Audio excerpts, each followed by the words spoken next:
Hey everyone, it is Dani and welcome to this update video. I hope that you guys are doing really great this morning. And so we will be taking a look at what is currently happening across the Caribbean and surrounding areas. Of course, there's some activity over in some spots across the basin.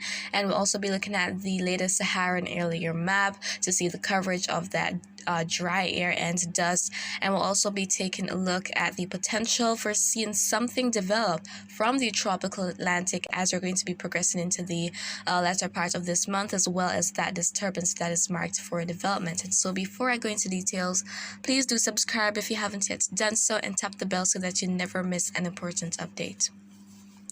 Alright, so first things first, we are taking a look at this wide view of the Atlantic Basin, and there we see all that activity that is approaching and impacting parts of the Lesser Antilles.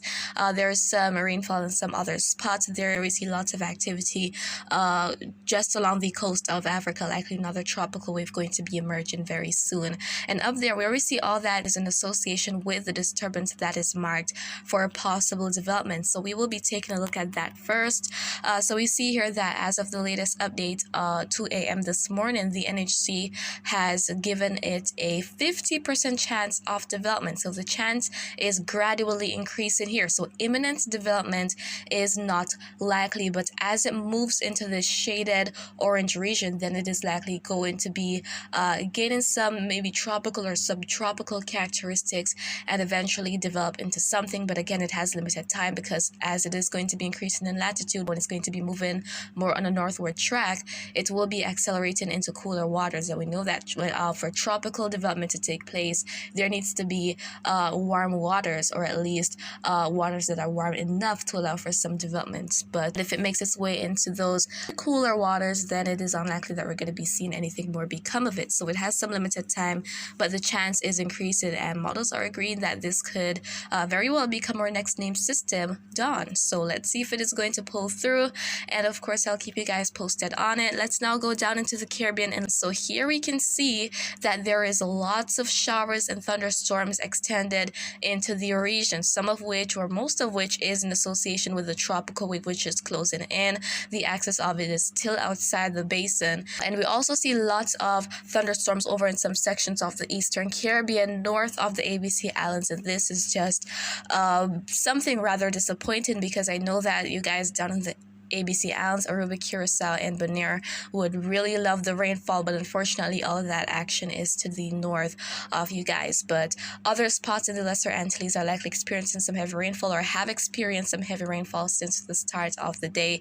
So let us go ahead and zoom into some areas, starting out with the Windward Islands, inclusive of the northeasterly side of Venezuela, Trinidad, Tobago, and Barbados. So we can see that for Trinidad and Tobago and some spots in Venezuela, there isn't much happening this morning.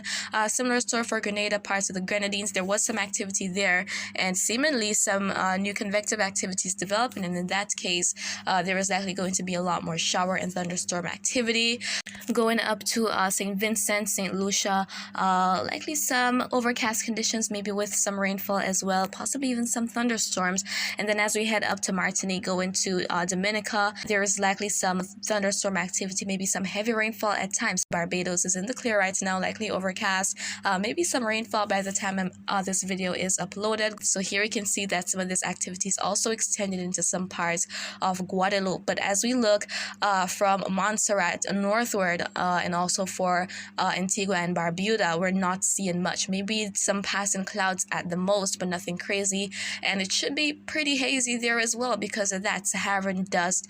And a similar story for Puerto Rico and the Virgin Islands. There isn't anything much going on right now. Let's continue over to the west, and here we can see that going to the Western Caribbean, going to Cuba, likely some cloud cover across many areas, maybe with a bit of rainfall here and there. Similar story for the Cayman Islands, but as we look over into Central America, there is a lot going on for some spots, so likely some heavy rainfall for some areas. And we also see that little cluster down in the vicinity of Panama, so exactly some heavy rainfall at times, and persistent heavy rainfall can lead to flooding. So that is what is happening for those areas. Going out to the Bahamas, Turks and Caicos Islands, not much. Again, there's some of that dry air and dust is extended into the area, and there isn't much going on there right now. And so guys, as we're going to be progressing into tomorrow, it is likely that this rainfall activity over in the Lesser Antilles will be continuing. And so let us go ahead and take a look at what the Euro model is expecting as we're going to be heading throughout most of today. So as the map becomes more colorful, more rainfall activity is expected. So we see that the model is expecting that there will be some substantial rainfall across some spots in Central America, going down to Colombia, Venezuela, and over in the Eastern Islands. We're seeing that most islands are expected to receive some substantial rainfall as we're going to be heading throughout today. Over in the east and even down into the ABC Islands, some rainfall activity is expected. So hopefully that is actually the case, because as I said earlier, the area is in need of some rainfall activity. So hopefully there is enough to offset any drought or that major heat, because it's been very hot these days for a lot of us. So hopefully there is actually some rainfall within the area. But going to most other islands, going to Cuba, Jamaica, the Cayman Islands, the Turks and Caicos Islands, Bahamas, even for Puerto Rico, the Virgin Islands, Hispaniola, there's not going to be any crazy activity, maybe some isolated showers and thunderstorms, especially as we head to this afternoon. And so now guys, I want to take you to the latest for the Saharan area map. So we can see that there's that new pocket of all that dry air and dust out there off the coast of Africa. And so this is likely going to be entering the Caribbean as we head to later this week. There's already some of that dust and dry air across the region, especially the northeastern part of the basin. And as I said in previous updates, this is something that is pretty typical for the month of July. All right, and so finally, I want to take you guys to what the GFS and Euro ensemble tracks are showing. So we're starting out with the Euro ensemble members, and each of those lines represent an individual member, and based on the color, we know the wind speed. So for example, that darker shade of blue represents winds of around 40 knots, and that is tropical storm force. So we see that the members are definitely expecting development of that disturbance that I showed you guys earlier, likely to become a cyclone out there, but not likely to become anything too strong. And by the way, this goes out to next Friday, the 21st of the month. So we can see this new cluster of members picking up on something. So maybe development of a tropical wave out there. But here's the thing, if we have development, if there is development as soon as, say, a wave makes its way off of Africa, there's a pretty good chance that it will be missing the Caribbean. However, the longer it takes to develop and the more it propagates on a westward track, then the more likely it is that the Caribbean will be impacted by it. So only time will tell what's going to be happening, and this is a forecast, which means there are bound to be changes. Let's go on to the GFS ensemble members, and GFS goes further out to the 25th, Tuesday, the 25th of July, and we can see that members are not really expecting anything much out there. When we see, we're looking for those whole clusters of those L's representing that low pressure system that is expected, and we're not seeing that for the GFS ensemble members going out to Tuesday the 25th.